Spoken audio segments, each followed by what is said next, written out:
We are in our fourth week of Bible overview, which I hope you guys have gotten a lot out of. I've certainly had a lot of fun teaching it.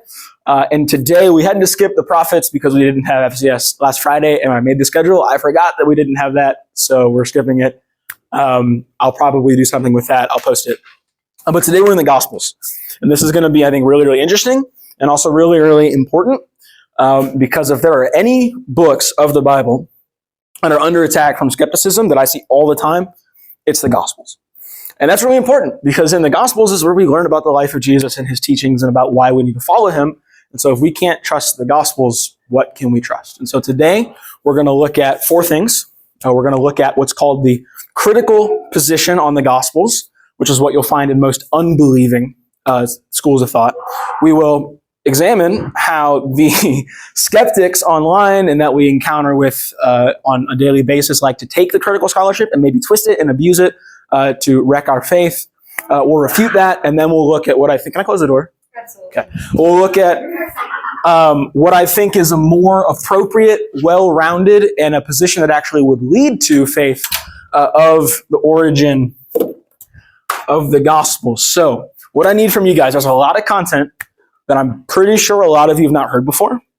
Please ask questions. Like, I'm begging you, please ask questions, because if you don't ask questions, I'm going to assume you're not paying attention. I don't want to think that of you. Okay? Cool? Awesome. The first thing we're going to dive into on the next page is the critical view of origin of the Gospels. As we know, the Bible was not written in English. It was not written 20 years ago. It was written a long time ago. One of the problems of studying ancient history, though, is that it can get kind of murky where things come from and who people are. And what we're going to find is that we actually have good reason to believe what we believe about the Gospels. But this is the position of most what are called critical scholars. They're mostly unbelievers who hold these, although some believers do hold these.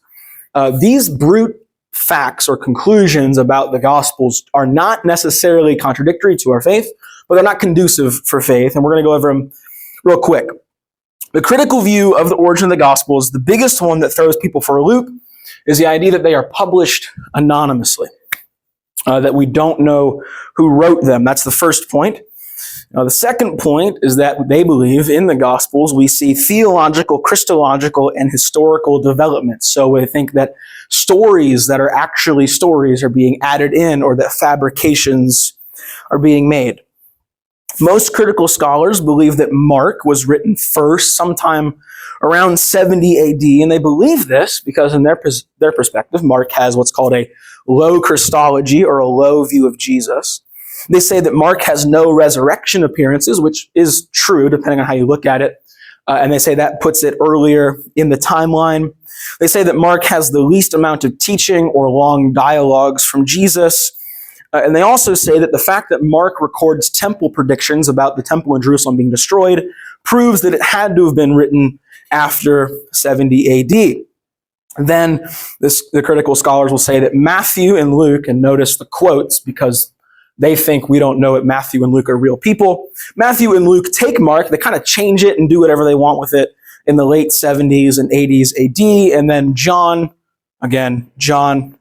written independently for apologetic or Christological reasons, and he adds his own unique set of traditions to the texts sometime in 90s AD. This is the position of a lot of a lot of unbelieving scholarship that you're going to find when you go to a secular university or even in some more theologically liberal seminaries. And why this is dangerous is because while on their own, the positions of critical scholarship are not what we would agree with, but not necessarily destructive to our faith. What can happen is skeptics who, again, most of the skeptics are the critical scholars, are those who are going to take these and then twist these facts and twist these conclusions to present an apologetic or to present a challenge against our faith. And here's what the skeptics say. And I really want you to think about the weight of these questions as if one of your friends was bringing this to you and was giving you a reason why they can't follow Christ. Skeptics say that anonymous authorship, which is what the critical scholar put forward, anonymous authorship makes the Gospels historically unreliable. I think this makes sense as to why. They say, well, if you don't even know who wrote that book, then how can you trust them? How can you know that they actually saw what they're talking about? How do you know that they're not just making it up? That's a very strict challenge. It's like, hey, we don't even know who wrote this book. Why can we trust what they said? They'll also say that the later dates, again, 70s, 80s, and 90s AD, they'll say late dates, there's no way these people were eyewitnesses. There's no way these people actually walked with Jesus or saw Jesus or heard from Jesus, and that's another attack that they'll level. They'll also say that these supposed developments of Christology and theology and historical narrative challenge the idea that the Gospels are reliable. They'll say, well, obviously we have changes in the Gospels, and well, if Christianity was a real thing that happened and was revealed by Jesus, then wouldn't they all be the same? Wouldn't we just have one gospel that has all these things put together and it would all just be perfect? If the church actually knew about Jesus' life, couldn't we just put together one big New Testament document that wasn't 27 different books, but was one single book? And if you hear this from a skeptic who's actually looking to engage and discuss and maybe even debate these things, these can be weighty challenges. I see this online all the time. It's pervasive. And because of the day and age that we live in, and because of who has bigger platforms online and on the internet and on social media, these are the perspectives that get tossed around. These are the perspectives that we are actually up against if we're going to be equipped and going into the world to make disciples, as Jesus tells us to. I think this is very important. Do we have any questions about the critical scholarship or about the skeptics' use of the critical scholarship as of yet? Okay. Now, here I think is what we should really focus on. Here's how I think we can refute the skeptics' use of the critical scholarship. And this is where we're going to focus most of our time, is on this refutation and then the positive case. Critical scholars say the Gospels are anonymous. Now, what do you think anonymous means? This is a question for anybody. What do you think anonymous means? Just in the plain meaning of the word. Yeah. Like someone that wants to be not known. Okay, so if something was written anonymously, we would not know the author, right? So that's what the word anonymous means in everyday common English language. That's how we would use the word. That is not how critical scholars use the word. They use it in a different way. What anonymous means, when you look at a historical text, is that the author does not identify himself in the body of the text. On this point, they are correct. Nowhere in Matthew does Matthew say, and I, Matthew, wrote this gospel. Nowhere does Mark say, I, Mark, wrote this gospel. Nowhere does Luke say, I, Luke, wrote this gospel. And in John, the closest that we have is the beloved disciple, but John doesn't give his own name. So in a sense, in the critical scholarship sense, the Gospels are anonymous. However, when we say that anonymous means no one knows who wrote them, nothing could be further from the truth. In fact, the overwhelming evidence shows that we know exactly who wrote these books, and there's three reasons why. The first is if you read church history, which I encourage you guys to read, it's actually really interesting. If you read church history, you will find unanimous attestation of who wrote these books, which means whenever you see Matthew, Mark, Luke, or John quoted, they are always quoted as having been written by Matthew or Mark or Luke or John. The Gospel of Matthew as a text is never attributed to anybody other than Matthew. Same goes for Mark, Luke, and John. There is one discrepancy with Mark that we'll talk about in a little bit, but as a broad understanding, it is unanimous. Now I want you to imagine this. Imagine if we had 4 different documents that were written by people and we had no idea who they were. So no one in the early church had any idea who wrote these books.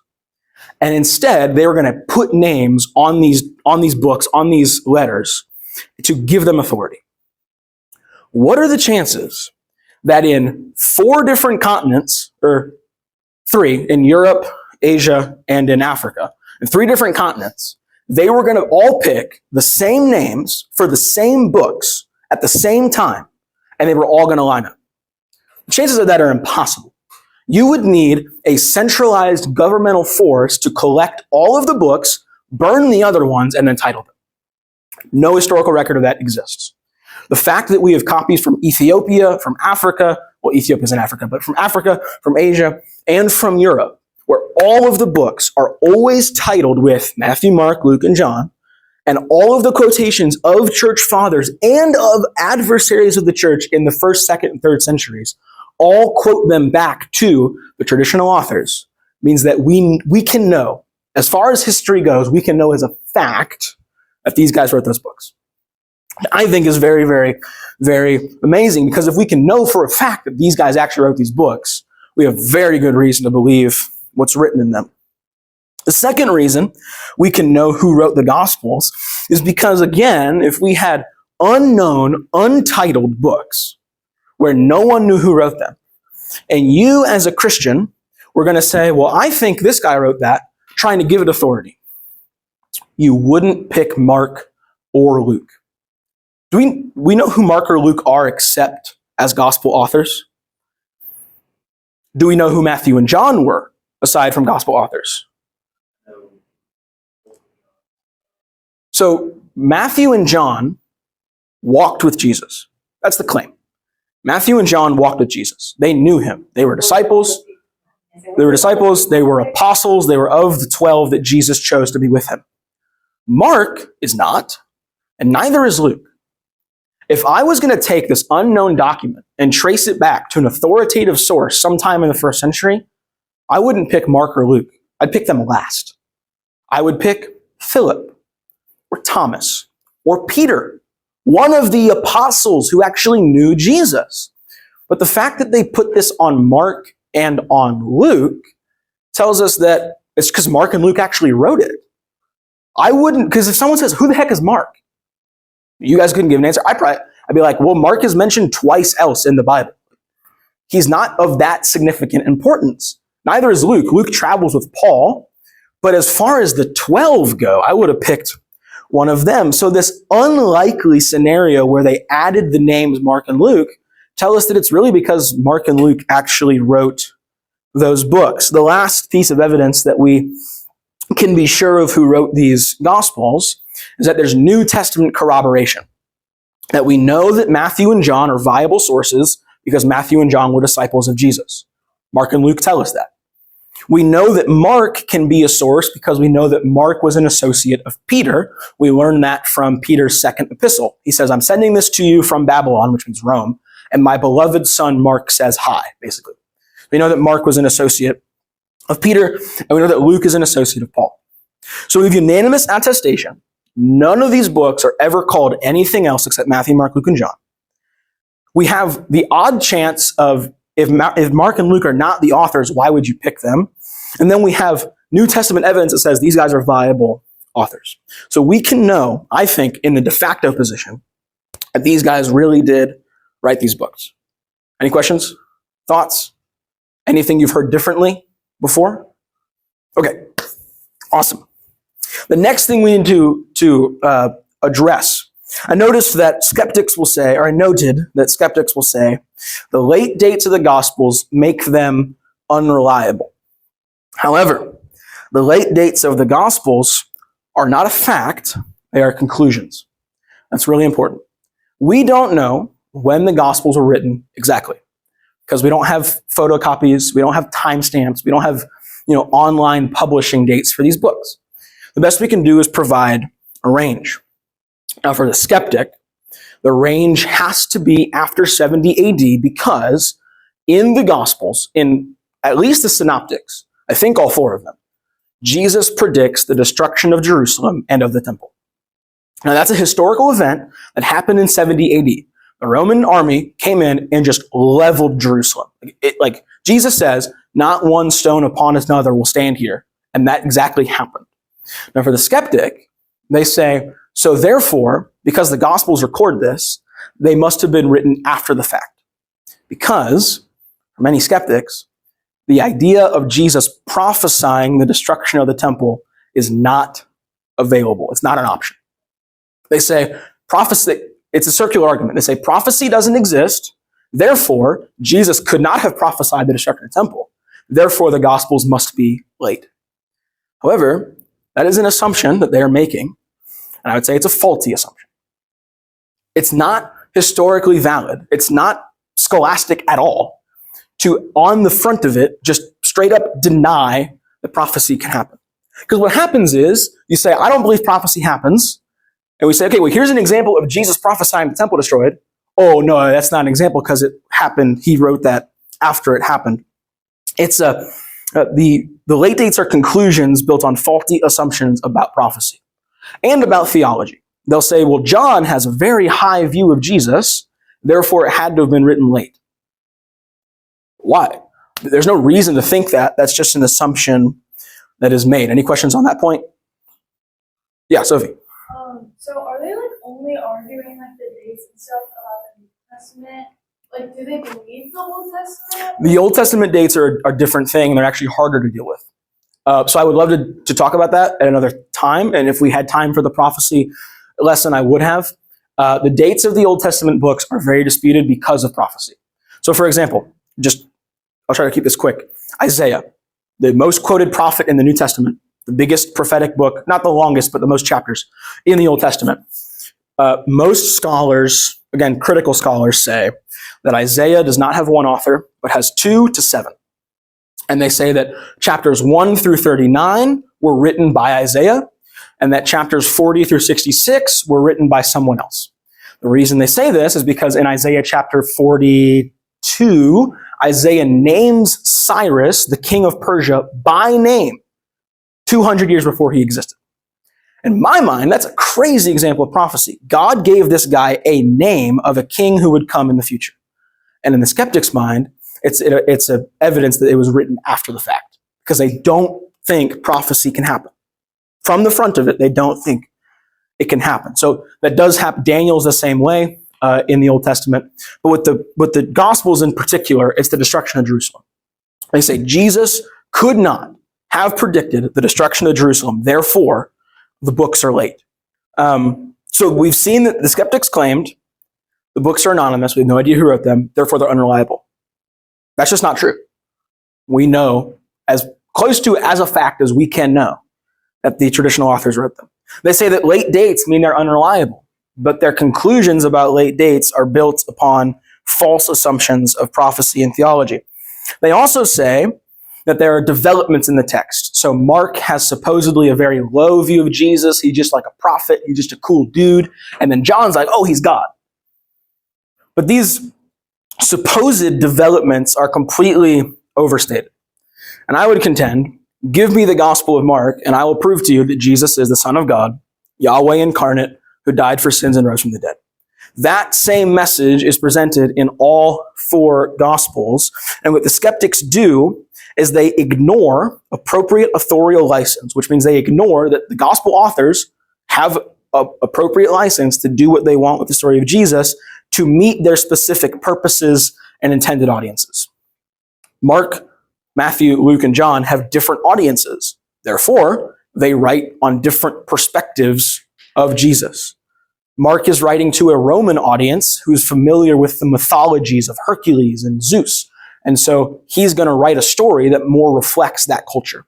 Luke is writing to Gentiles. So he's going to write a story that most reflects Gentiles. Matthew's writing to Jews, and John is writing in his own context in Asia Minor.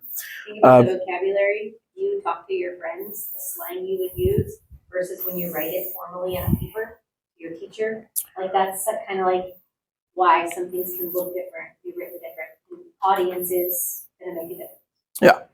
So I think here's the big point here in bold.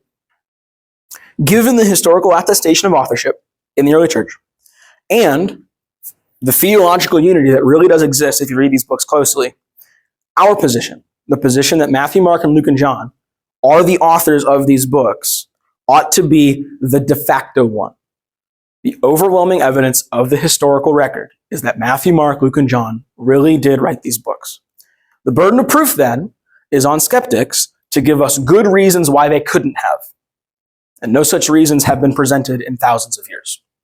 We can have full confidence that the traditional authors actually did write these books, which is massively important. It is massively important because if these guys really did write them and we can trust them, which we can, then we can trust what they say about Jesus and we can trust what they say about salvation, about the gospel, which is the foundation of our faith.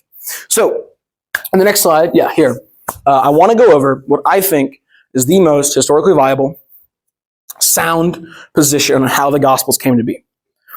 I also think that when we take this position seriously, which isn't my own, this is a scholarly position that I've adopted and just given to you.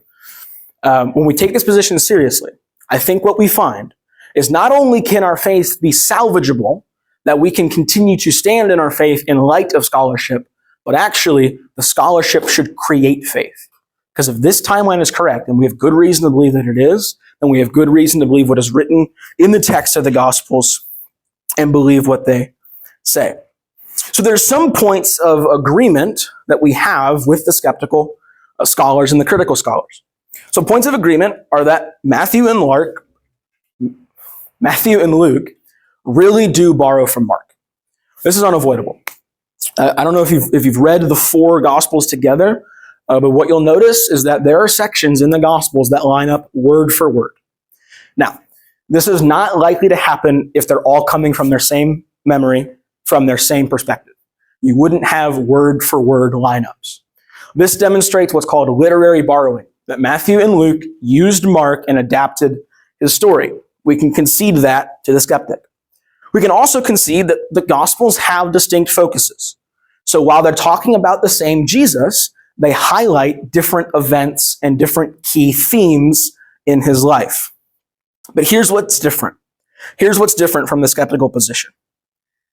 What we have already looked at, what we can know, is that all the Gospels are published by their traditional authors. We can have sure confidence they're published and written by their authors through the unanimous attestation, and that the early church received them as authoritative. They got them and said, wow, these are important. They didn't create them and give them authority. They got them and knew they had authority. There's a big difference there. What's also different is that I present earlier dating. I think the Gospels were written early, and a lot of scholars do as well.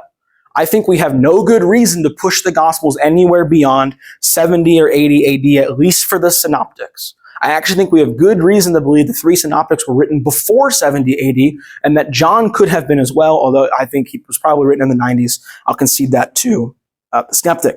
This earlier dating puts a higher emphasis on eyewitness testimony, that the recordings that we have in the Gospels are built on people who actually saw, walked, and lived with Jesus. So here's my proposed timeline. Again, it's not my own. This is a position that believing scholars take. Here's what I think happened. There's something really interesting. If you have noted, your Gospels are written in your Bible in written in order of the four. Matthew, Mark, Luke, and John. That's how we refer to them.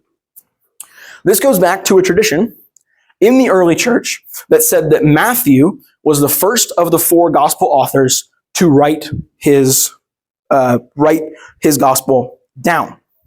Now, the particular word that is used of his, you have a question? Okay. That is used of his writing is the Greek word logia, which means words. What scholars believe is that Matthew wrote down a short list of teachings from Jesus shortly after the ascension and the day of Pentecost. Which makes sense. If I was an apostle or a disciple and I was like, hey, Jesus sent us out to preach the gospel, we should probably write down what he said. Makes sense. So what scholars believe is that this logia, this list of sayings from Matthew, is what the disciples were using when they were preaching about Jesus. Some of the early sayings. And then the first gospel, though, that we have written, I think is Mark. Scholars think is Mark. Here's a really cool thing, though. I mentioned that there was a discrepancy about the sourcehood of Mark. But actually, the Gospel of Mark is not always called the Gospel of Mark. There's one other thing that it gets called. It's called in a couple sources the Memoirs of Peter. The Memoirs of Peter. Now, that might seem like a contradiction. Who wrote it? Peter or Mark?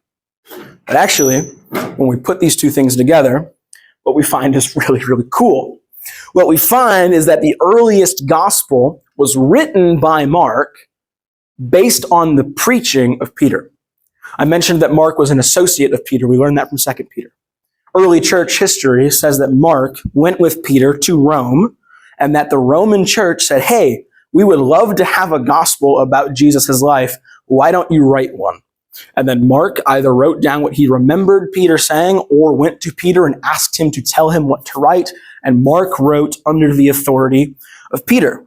This means that Jesus' chief disciple, the guy that he picks to be the anchor and the rock of the church, is the source material for our earliest gospel, which makes it incredibly reliable. It also puts the gospel very early because Peter is killed in the 60s AD. 68, I believe. He's executed. So the gospel couldn't have been written after 70 AD or far after 70 AD if it was written by Mark borrowing from Peter. So most believing scholars put Mark around the 50s AD. Then they say that Matthew takes the gospel of Mark, adds the sayings that he wrote already, this logia, and then he adds his own memories, his own accounts, and shifts it towards a focus of Old Testament / Messianic fulfillment. Then Luke also takes the Gospel of Mark and has access to other eyewitnesses because he was with Paul, he was traveling around, he probably knew Mary very well. He uses other eyewitnesses to build his gospel, and he focuses on chronology. If you notice, sometimes you read the Gospels and the order of events don't always line up. This is a distinction between thematic ordering and chronological ordering. Luke has the chronology, Mark and Matthew have the theme. And that's around 60 or to the 60s. What he said with chronological versus thematic. Cool. It's okay if you say it. Thematic means they're building a story by tracing this narrative that isn't exactly in order, but putting events that are close to each other in theme together. Chronology means literally in this order. That's what happened. Now here's something that's really, really cool.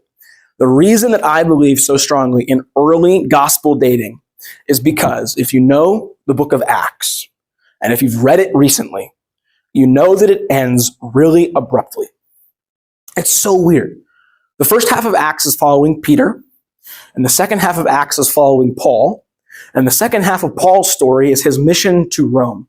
He's going to go to Rome to testify about Jesus to Caesar, and that's what the whole second half of the book is building up to. But when you get to the end, there's no payoff. Paul is in custody. He's serving the church. He's in Rome.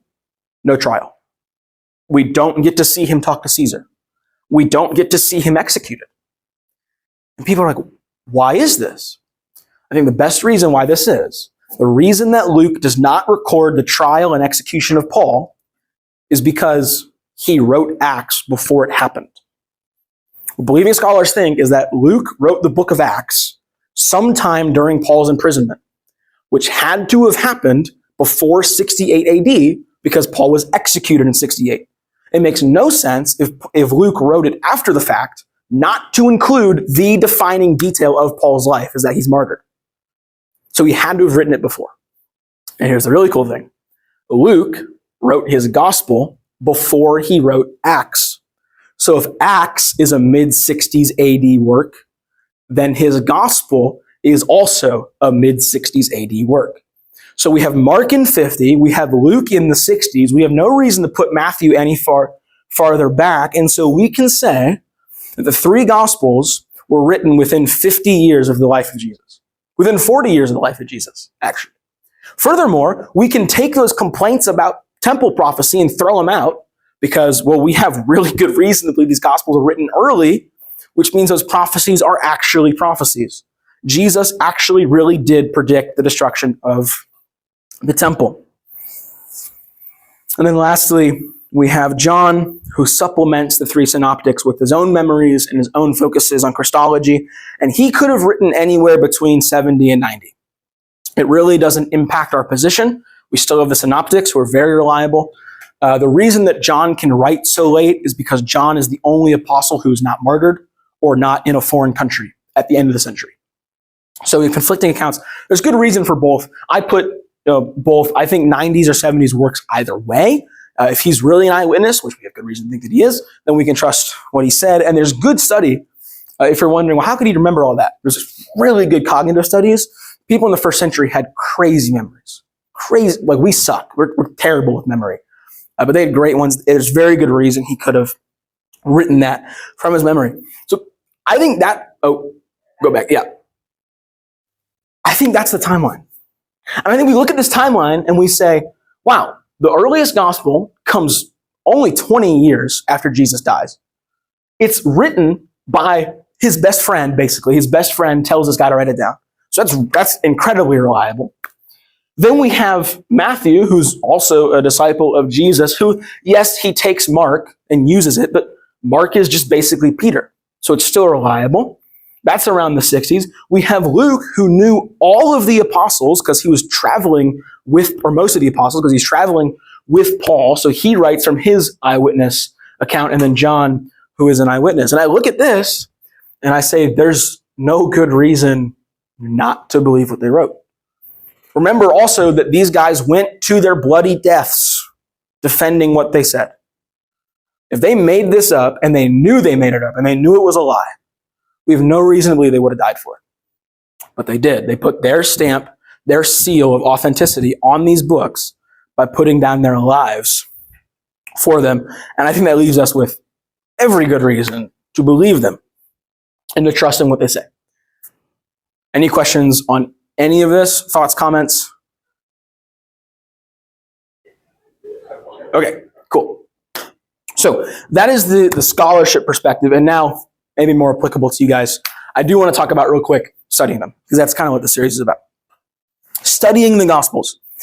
Like I said, the Gospels are the 4 documentaries, basically, the 4 biographies of Jesus' life, but they are distinct. They have differences. However, we have some key events that are present in nearly all of the Gospels. We have the birth of Jesus. Obviously, Jesus' birth is important. Matthew and Luke record this.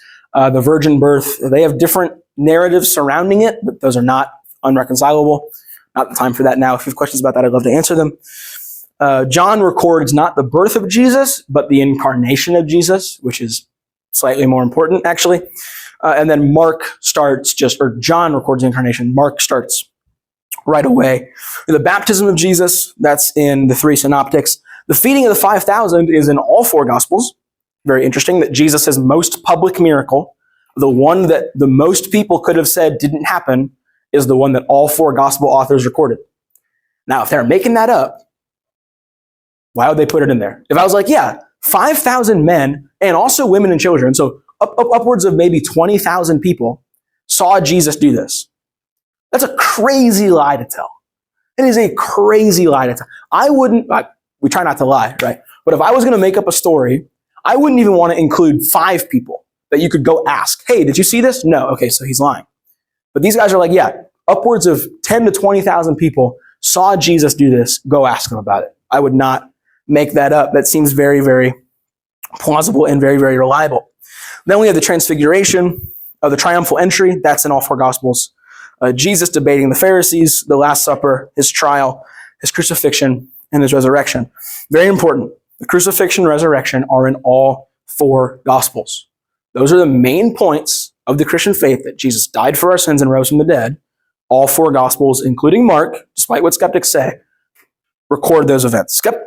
The problem is, total tangent, skeptics say that Mark doesn't have the resurrection of Jesus because there's no time in Mark's Gospel when Jesus actually appears to the disciples, except for the last 9 verses of chapter 16, which may not be original. Ask me about that later. We don't really have time. There are 3 really big parts in Scripture that may not be original. It's John chapter 8, the woman caught in adultery, the longer ending of Mark, and then 1 John 5:7. We'll talk about it at another time. And then some themes.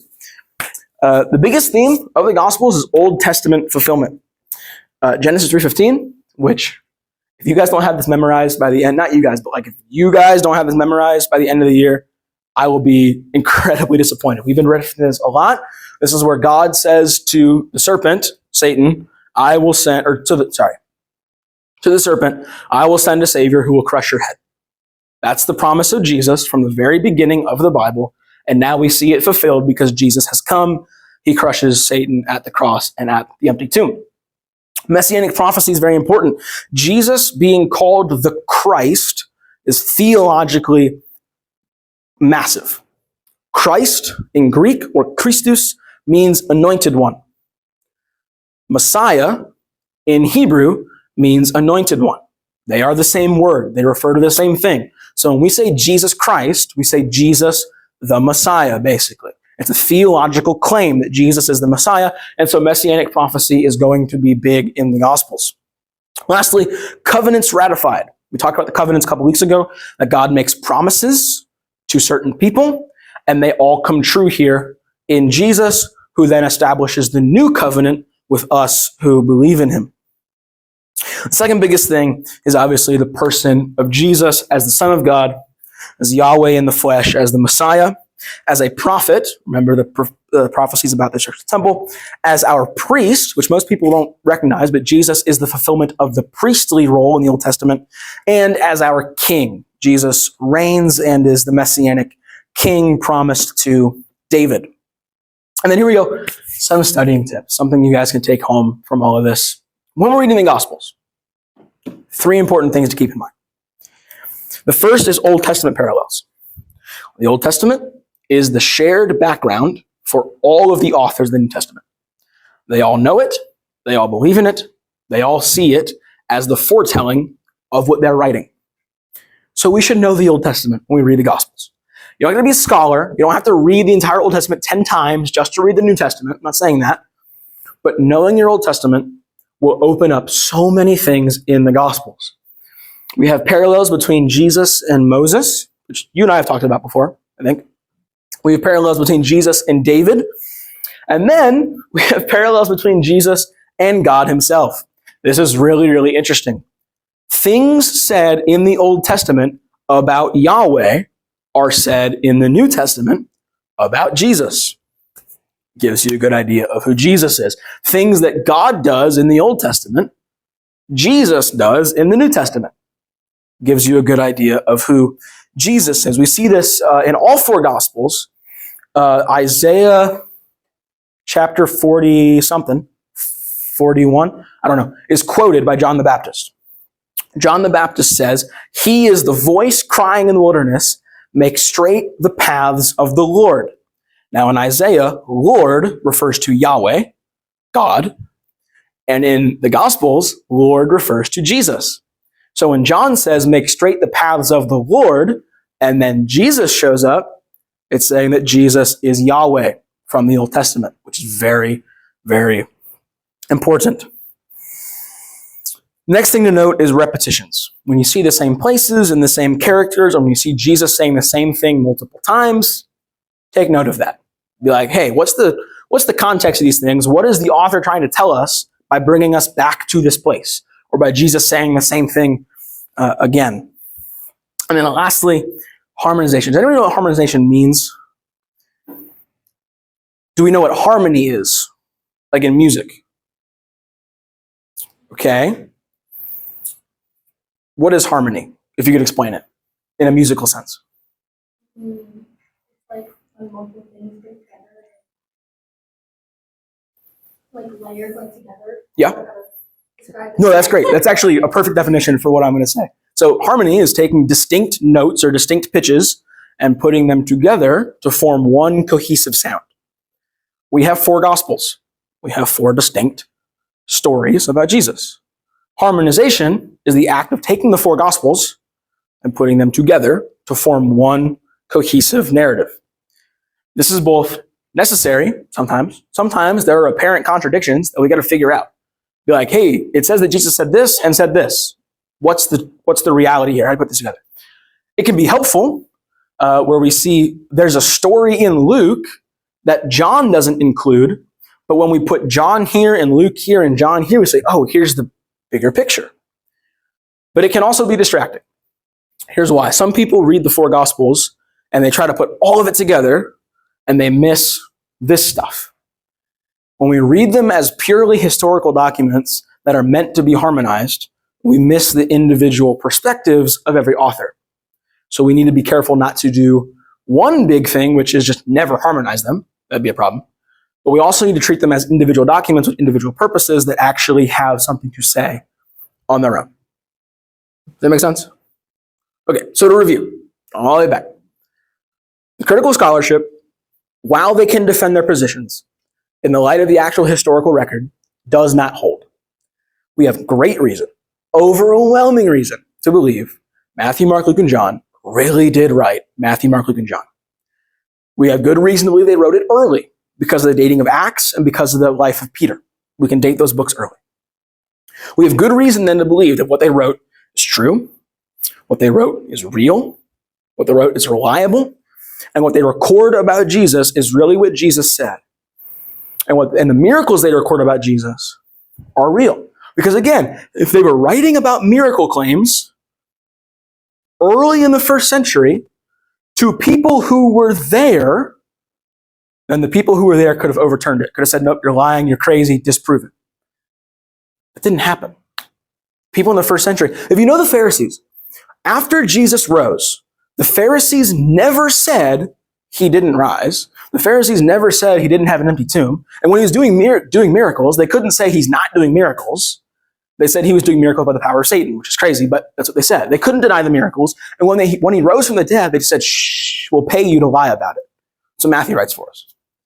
So the people in the first century did not overturn the claims of the Gospels.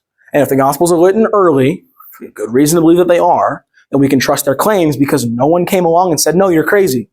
They said, can't really argue with that, can I? Which means they have great reason to believe them and great reason to put our trust in the one whom they talk about, which is Christ.